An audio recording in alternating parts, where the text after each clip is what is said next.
Hello students, welcome to the ASM classes and now we will discuss in this class exercise number 3.1 of chapter pair of linear equations in two variables। देखिए आज हम discussion करने वाले हैं 3 chapter की 3.1 exercise को। ठीक है, तो टाइम वेस्ट किए बिना हम सीधे एक्सरसाइज पर आते हैं। उससे पहले हम देखते हैं कि हमने जो इससे प्रीवियस क्लास में जो टेबल पढ़ी थी आज इसका यूज होने वाला है। सामने ये टेबल लिखी रहेगी, इसका यूज करेंगे और सारे के सारे हमने क्वेश्चन कर लेने। आई थिंक ये सामने टेबल लिखी होने के बाद तो सीधे हम एक्सरसाइज नंबर कितने पे आते हैं, एक्सरसाइज नंबर 3.1। ओके, अब 3.1 एक्सरसाइज में जो पहला क्वेश्चन है वो बेटे है कि थियोरिकल क्वेश्चन है और थियोरिकल क्वेश्चन है वो ग्राफीय विधि से सॉल्व करना। तो मैंने क्या मुनासिब समझा है, मैंने क्या जो अच्छा समझा है वो इस एक्सरसाइज के लास्ट में हम ग्राफीय विधि सीखेंगे। फिलहाल जो इस टेबल का यूज है जिन क्वेश्चंस में वो क्वेश्चन सबसे पहले करेंगे। तो क्वेश्चन नंबर 2 के जितने भी पार्ट्स हैं वहां से शुरू करते हैं। तो यहाँ पर क्वेश्चन नंबर 2 का जो फर्स्ट पार्ट है वो यहाँ पर लिखा हुआ है, दो इक्वेशन लिखा हुई हैं। फर्स्ट इक्वेशन ये है, सेकंड इक्वेशन ये है। तो यहाँ पर बताना क्या है, यहाँ पर बताना है कि ये जो रेखाएं हैं प्रतिच्छेदी रेखाएं हैं, समांतर रेखाएं हैं या फिर समपाती रेखाएं हैं। फिलहाल हमने इसके लिए क्या करना है, गुणांकों को निकालना है। हमने ये इक्वेशन मानी थी जनरल इक्वेशन, तो A1 B1 C1 हमारे ये थे, A2 B2 C2 ये थे हमारे। तो यहाँ पर A1 B1 C1 क्या हो जाएंगे, देखिए पहली इक्वेशन के जो गुणांक होते हैं वो A1 B1 C1 होते हैं। तो यहाँ पर A1 इक्वल टू कितना 5, B1 equal to -4 and C1 equal to कितना 8।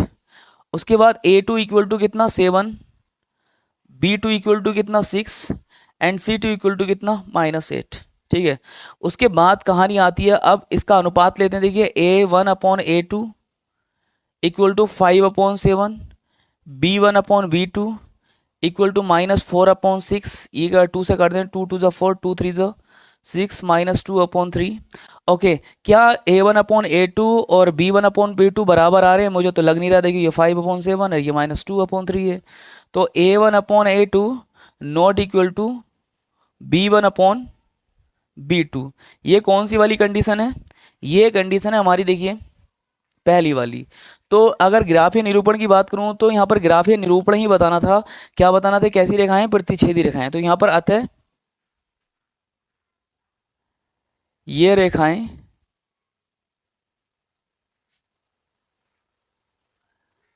प्रतिच्छेदी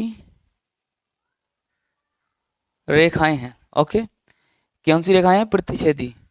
ठीक है, अब क्वेश्चन नंबर 2 के सेकंड पार्ट पर आते हैं। देखिए क्वेश्चन नंबर 2 का सेकंड पार्ट क्या है, यहाँ पर दो इक्वेशन दे रही हैं और यहाँ पर भी हमने क्या बताना है कि ये समांतर हैं, प्रतिच्छेदी हैं या फिर समपाती हैं। फिलहाल देखिए दो इक्वेशन है, यहाँ पर गुणांक देखेंगे, इसके गुणांक कितने कितने हैं। तो पहली इक्वेशन के गुणांक मतलब A1 इक्वल टू कितना है 9, B1 इक्वल टू कितना 3 एंड C1 इक्वल टू कितना 12।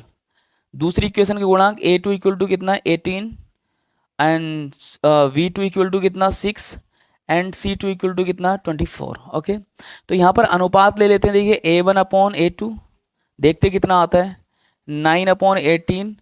2 से 9 से डिवाइड करते हैं, 9 1 9, 9 2 18, तो कितना आ जाए 1/2।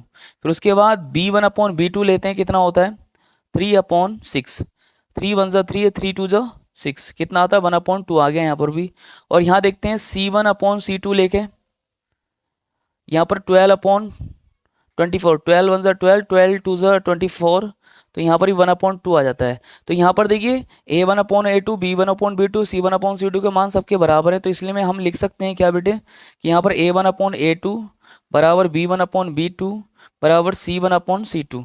अगर ये वाली कंडीशन देखोगे तो यहाँ पर कौन सी कंडीशन है, यहाँ पर संपाती वाली कंडीशन है। तो ये दोनों रेखाएं जो होंगी वो एक दूसरे के ऊपर क्या होंगी, संपाती होंगी।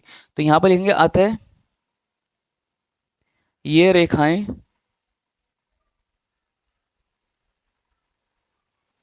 समपाती हैं। ठीक है, चलिए नेक्स्ट क्वेश्चन की ओर बढ़ते हैं। देखिए क्वेश्चन नंबर 2 का सेकंड पार्ट तो कर लिया, थर्ड पार्ट क्या है यहाँ पर देखिए 6x - 3y + 10 इक्वल टू 0, ये पहली इक्वेशन है।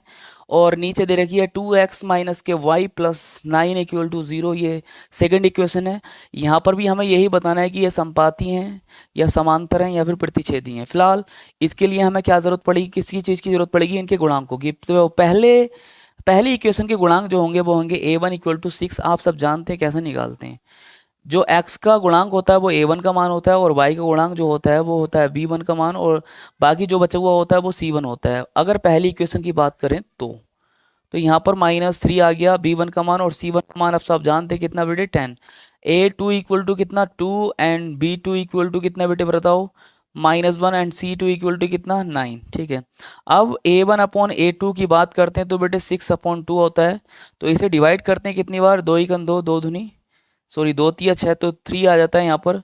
अब बात करते हैं b1 अपॉन b2 की, यहाँ पर बात करते हैं -3 ऊपर आ जाता है और -1 नीचे, क्योंकि ये तो ऊपर लिखा जाएगा और b2 का मान नीचे लिखा जाएगा, इससे कैंसिल हो गया तो यहाँ पर 3 आ जाता है। यहाँ भी c1 upon c2 equal to देखते हैं क्या 10/9, ये तो डिवाइड कर ही नहीं सकते। तो ये दोनों a1 अपॉन a2 और b1 अपॉन b2 के मान 3 और 3 आए हुए हैं, इसका मतलब क्या है दोनों बराबर हैं। तो यहाँ पर क्या कंडीशन है, a1 अपॉन a2 बराबर b1 upon b2 not equal to c1 upon c2। कौन सी वाली कंडीशन बन जाती है, आप बोलोगे समांतर वाली कंडीशन बन जाती है। देखिए समांतर वाली कंडीशन बन गई है, तो यहाँ पर लिखेंगे अतः ये रेखाएं, अतः ये रेखाएं समांतर हैं। ठीक है, चलिए बढ़ते हैं क्वेश्चन नंबर 3 की ओर। ठीक है, देखिए क्वेश्चन नंबर 3 पर हम आ चुके हैं। क्वेश्चन नंबर 3 का जो पहला पार्ट है वो क्या है, देखिए 3x प्लस के 2y equal to -5, 2x minus के 3y इक्वल टू 7। लेकिन यहाँ पर हमने करना क्या है, यहाँ पर हमने थर्ड पार्ट में दिखाना है कि जितने भी इक्वेशंस के पेयर दे रखे हैं क्या वो संगत हैं, क्या वो असंगत हैं, क्या वो आश्रित संगत हैं। ठीक है, फिलहाल हमें जरूरत पड़ने वाली है इनके गुणांकों की। इनके गुणांक लिखते हैं। तो यहाँ पर पहला गुणांक कितना हो जाएगा, आप बोलोगे a1 का मान 3 हो जाएगा और b1 का मान हो जाएगा 2 और c1 का मान जैसे ही बोलूँगा तो आप बोलोगे -5। लेकिन बेटे -5 यहाँ पर मान नहीं होगा। क्यों नहीं होगा, क्योंकि हमने जर्नल इक्वेशन जो पढ़ी थी c1 को बराबर के उधर नहीं पढ़ा था, बराबर के इधर ही पढ़ा था। इसलिए पहले जो c का मान है ना उसे उठा के इधर लेके आएंगे, तो इधर पहुँचेगा किसमें, प्लस में पहुंचेगा, तो वो होगा हमारा c1 का मान। तो c1 का मान कितना हो जाएगा बेटे 5। अब a2 का मान कितना हो जाएगा बताएं मुझे 2, b2 का मान कितना हो जाएगा -3 और c2 का मान कितना हो जाएगा बेटे -7, क्योंकि पहले ये इधर आएगा तब माइनस से पहुंचेगा। ओके, और एक बात और बता दूं, जब a1 और b1 और c1 का मान लिखो ना उसके जस्ट नीचे ही a2 b2 के मान लिखना, क्योंकि अगर ये डायरेक्ट अगर मैं यहाँ पर लिख देता ना तो बेटे कन्फ्यूजन क्रिएट होता। क्यों होता, क्योंकि अब मैं जैसे ही अनुपात लूंगा तो इसके ऊपर इसे रखूंगा, इसके ऊपर इसे, इसके ऊपर नीचे रखने के बाद सोल्व कर लूंगा, और अगर उधर लिखते तो नज़र थोड़ी सी ना बच जाती है। इसलिए इसका मतलब इन्हें ना ऊपर नीचे रखा करो। ठीक है, तो यहाँ पर अगर मैं अनुपात लेता हूँ तो देखिए a1 अपॉन a2 तो ऐसे ही उठा लूंगा मैं 3/2, b1 अपॉन b2 की बात करता हूँ तो 2 अपॉन -3। ठीक, उसके बाद c1 अपॉन c2 की बात करता हूँ तो 5 अपॉन -7। आपको पता है कि देखिए ये और ये सेम आ रहे हैं क्या, आप बोलोगे नहीं आ रहे, तो यहाँ पर लिखेंगे a1 upon a2 not equal to v1 upon v2। कौन सी वाली कंडीशन है, पहली वाली। और पहली वाली में ये नहीं बताना था कि प्रतिच्छेदी हैं, ये बताना था कि कंसिस्टेंसी बतानी थी इसकी, तो संगत है या नहीं है, तो आपने बोलना ये संगत है। अतः ये रेखाएं, अतः ये रेखा युग्म, ये रेखाओं का जोड़ा क्या है, संगत है, संगत है।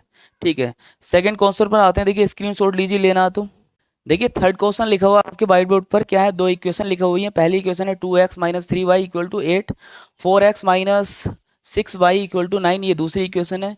तो देखिए जनरल इक्वेशन आपने देखा ही कि जो c और c1 और c2 होते हैं ना वो बराबर से इधर की साइड में होते हैं, और यहाँ पर उधर की साइड में लिखा हुआ है।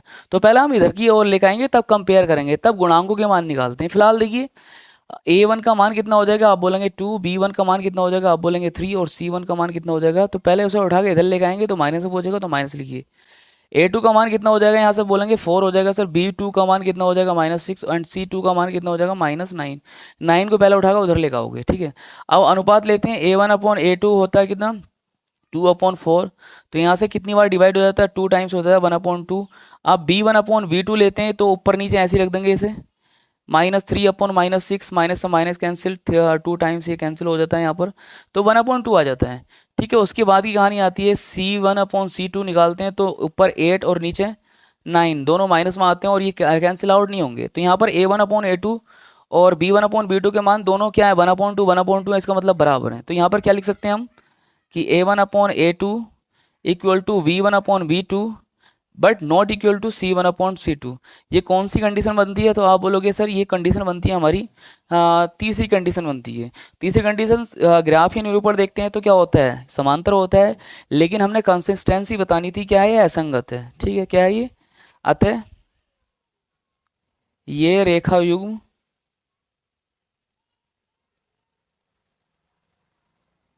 असंगत है। ठीक है, चलिए स्क्रीनशॉट लीजिए। देखिए क्वेश्चन नंबर 3 क्या है। क्वेश्चन नंबर 3 भी दो इक्वेशन लिखे हुए हैं यहाँ पर कि 3/2x प्लस के 5/3y plus equal to 7 and 9x minus 10y equal to 14। ठीक है, ये इक्वेशन लिखी हुई है। तो यहाँ पर भी हमने कंपेयर करनी है इन जनरल इक्वेशन से। तो a1 का मान कितना आता है बेटे? आपको 3/2 एंड b1 का मान कितना आता है? तो आप बोलोगे 5/3 एंड c1 का मान, इसे उठा के पहले बराबर के चिन्ह के इधर को लेकर आएगा तो माइनस में पहुंचेगा तो -7।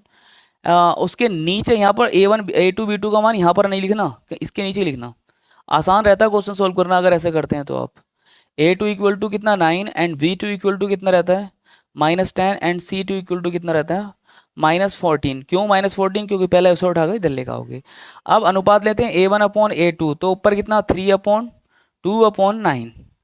अगर इसे सोल्व करते हैं तो ऊपर वाली पूरी संख्या लिखी हुई है, नीचे वाली आधी है, तो इसके नीचे बटे लगाइए। अब संख्याओं को पलटते हैं तो ऊपर वाली तो ऐसी रहती है, नीचे वाली पलट जाती है, तो 1/9 पहुंचता है। 3 तिया कितने होते हैं? 9 होते हैं।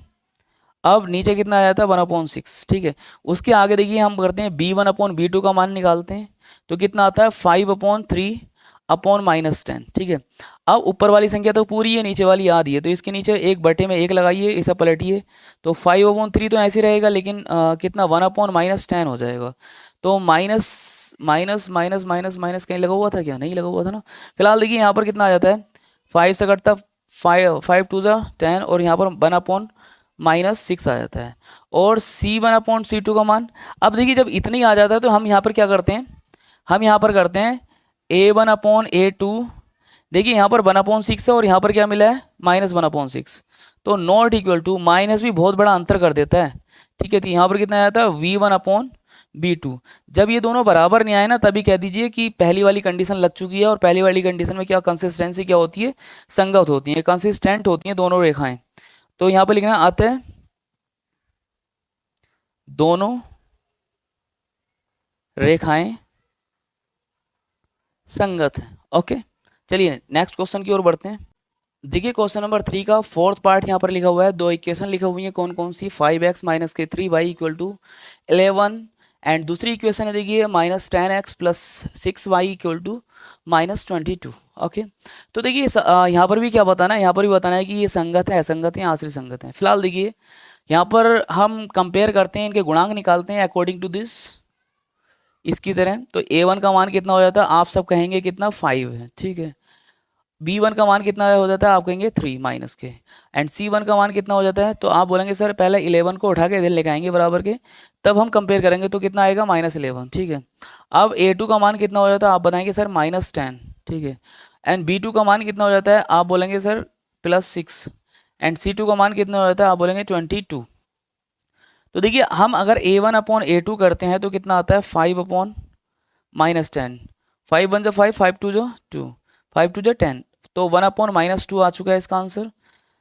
A1/A2 का मान इतना आ चुका है। और B1/B2 का देखते हैं तो B1/B2 करते हैं तो -3/6, 3 2 6, कितना आ गया माइनस के 1/2 आ चुका है। एंड C1/C2 करते हैं तो देखिए कितना आता है C1/C2 करते हैं तो ऊपर -11 और नीचे 22, 11 दूनी कितने होते हैं 22 होते हैं, माइनस के 1/2, सबके 1/2 1/2 1/2 है और माइनस के साथ हैं। अब तुम ये मत कहने लगना बेटे कि माइनस सर यहाँ पर नीचे है, यहाँ पर ऊपर है, यहाँ पर ऊपर है। तो ये भैया माइनस कहीं पे भी लगा हुआ, नीचे लगा हुआ, ऊपर लगा हुआ, एक ही माना जाता है। तो मैं समझिए कि यहाँ पर ये सब के सब क्या है बराबर हैं। तो यहाँ पर कौन सी कंडीशन है? A1/A2 बराबर V1/B2 बराबर C1/C2। और ये जो कंडीशन होती है बेटे कौन से में होती है? वो होती है आश्रित संगत में। तो ये रेखाएं क्या है? ये रेखाएं आश्रित संगत है। ओके, तो चलिए देखिए आज की क्लास में हम इतने क्वेश्चन रखते हैं और जो नेक्स्ट क्लास है हमारी उस क्लास में हम 3.1 एक्सरसाइज को कंप्लीट कर लेंगे, चाहे वो ग्राफिया भी दी है चाहे कोई भी विधि है। ठीक है, तो चलिए मिलते हैं छोटी सी ब्रेक के बाद।